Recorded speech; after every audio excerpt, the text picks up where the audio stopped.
हाल में ही एक नए हिंदू देश का रिप्रेजेंटेटिव यूनाइटेड नेशंस में एक नई देश की डिमांड कर रहे थे। I'm here representing the United States of Kailasa. I'm the permanent ambassador, Vijayapriya Nityananda. इस देश को दुनिया का सबसे महान हिंदू नेशन बोला जा रहा है, जहां हिंदू अपने कल्चर को बिना किसी प्रोसिक्यूशन या छेड़छाड़ के फ्रीली प्रैक्टिस कर सकते हैं।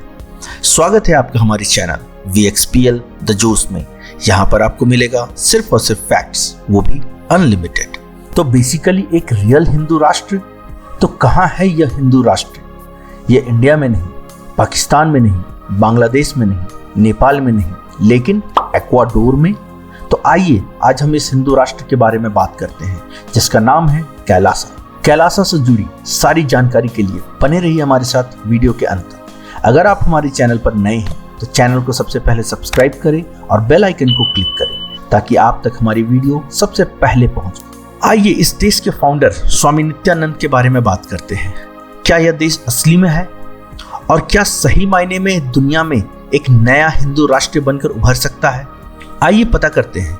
तो हाल में ही कैलासा नाम का एक देश की काफी न्यूज आने लगी, जब यूनाइटेड स्टेट्स ऑफ कैलासा की एक रिप्रेजेंटेटिव यूनाइटेड नेशंस में जाकर एक नए देश की मांग करने लगी। I'm here representing the United States of Kailasa. I'm the permanent ambassador, Vijayapriya Nityananda. According to Kailasa website, ये एक देश है जिसको कनाडा, US और दूसरे कंट्रीज के हिंदू आदि माइनॉरिटीज ने बनाया है।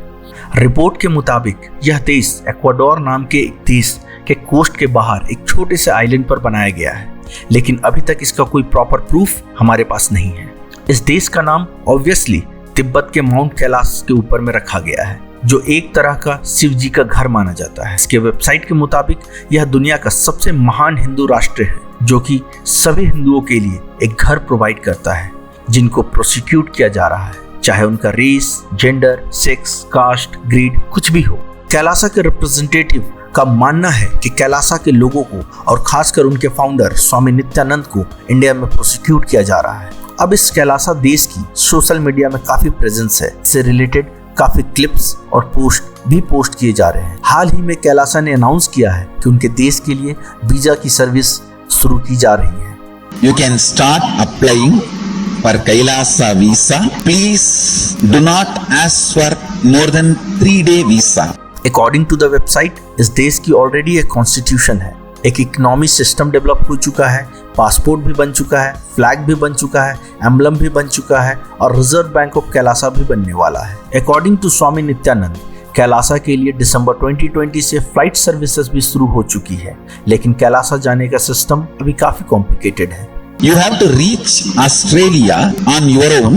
From Australia, Kailasa has its own chartered flight services. You will be taken to Kailasa by Kailasa's own private chartered flight services. According to the website, इन्होंने एक हिंदू पार्लियामेंट भी डेवलप कर लिया है। इस पार्लियामेंट में 5 सेक्शंस होंगे: चित्त सभा, राज्य सभा, देव सभा, कनक सभा और नित्यानंद सभा। इन 5 सेक्शंस को वेदों और आज्ञा मास के टीचिंग के हिसाब से चलाया जाएगा। चित्त सभा में स्पिरिचुअल एनलाइटमेंट और साइंस सिखाया जाएगा। इसमें दुनिया भर के सभी हिंदू रिप्रेजेंटेटिव को इंक्लूड किया जाएगा। राज्यसभा एक डेमोक्रेटिक सिस्टम होगा जिसमें दुनिया भर के हिंदू लीडर्स को इनवाइट किया जाएगा। राज्यसभा बेसिकली कैलासा का पॉलिटिकल सिस्टम होगा। देवसभा एक थिंक टैंक होगा जो कि वेदों और शास्त्रों को इस्तेमाल करके एक एडमिनिस्ट्रेटिव सर्विस क्रिएट करेगा। कनक सभा एक हिंदू रिसोर्स डेवलप करेगा, यानी कि एक हिंदू इकोनॉमिक सिस्टम डेवलप करेगा। और फाइनली नित्यानंद सभा में ऐसे लोग होंगे जो पूरे देश के एडमिनिस्ट्रेशन के लिए रिस्पॉन्सिबल होंगे। यहाँ हिंदू राष्ट्र की बात कर रहे हैं तो आइए सबसे पहले जानते हैं कि हिंदू राष्ट्र होता क्या है। देखिए, एक राष्ट्र अकॉर्डिंग टू विष्णु पुराण उन लोगों को बोला जाता है जो एक टेरिटरी में रहते हैं, जिनका एक यूनिक कल्चर और एक सिविलाइजेशन होता है। और इस राष्ट्र को इंग्लिश में नेशन भी बोलते हैं, और ये नेशन स्टेट से डिफरेंट होता है। स्टेट एक एडमिनिस्ट्रेटिव मशीनरी होती है जो इस राष्ट्र को गवर्न करती है और जिसको सेक्युलर प्रिंसिपल्स पर ऑपरेट किया जाता है। तो कैलासा का क्लेम है कि वो एक हिंदू राष्ट्र बना रहे हैं जिनको हिंदू प्रिंसिपल पर एडमिनिस्टर किया जाएगा। तो बड़ी चीज यह है कि इतनी जल्दी ये लोग यूनाइटेड नेशंस के पास अपने आप को रिकॉग्नाइज करने की कोशिश कर रहे हैं, क्योंकि याद रहे कि एक बार यूनाइटेड नेशंस ने आपको एज ए कंट्री रिकॉग्नाइज कर लिया, फिर आपको काफी सारी चीजों का एक्सेस मिल जाता है। For an example, international monetary fund world bank जिन देशों को एज ए कंट्री रिकॉग्नाइज करती है तो उनके पास यह भी अधिकार होता है कि वो दूसरे देशों के साथ ऑफिशियल ट्रेड भी कर सकते हैं। तो बड़ी इंटरेस्टिंग चीज यह है कि जिसको 2019 में ही अनाउंस किया गया है वो इतनी जल्दी यूएन तक कैसे पहुंच गया। तो एक सवाल उठता है कि क्या यूनाइटेड नेशन कैलासा को एक सेपरेट कंट्री डिक्लेयर कर सकता है।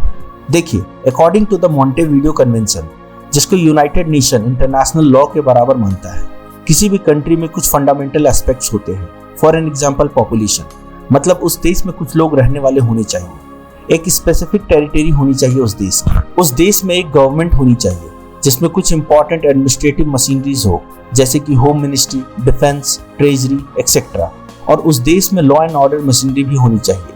यूनाइटेड नेशन के लिए प्रॉब्लम यह है कि कैलासा के लिए अभी तक स्वामी नित्यानंद ने इन सब चीजों को क्लियरली नहीं प्रूव किया है। कोई भी नहीं जानता कि कैलासा देश का जो लैंडमास है वो कहाँ है, इस देश में लोग रहते भी हैं या नहीं, इस देश की करेंसी है भी या नहीं, करेंसी है भी तो क्या है, क्या इनकी खुद की अपनी करेंसी है, क्या ये डॉलर का इस्तेमाल करते हैं, क्या ये रुपये का इस्तेमाल करते हैं।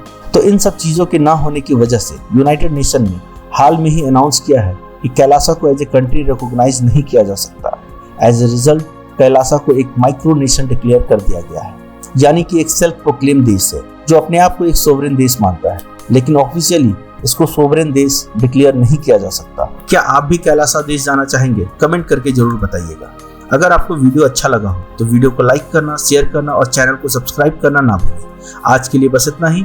बने रहिए हमारे साथ, फिर मिलेंगे अगली वीडियो में कुछ नई जानकारी के साथ। तब तक के लिए धन्यवाद।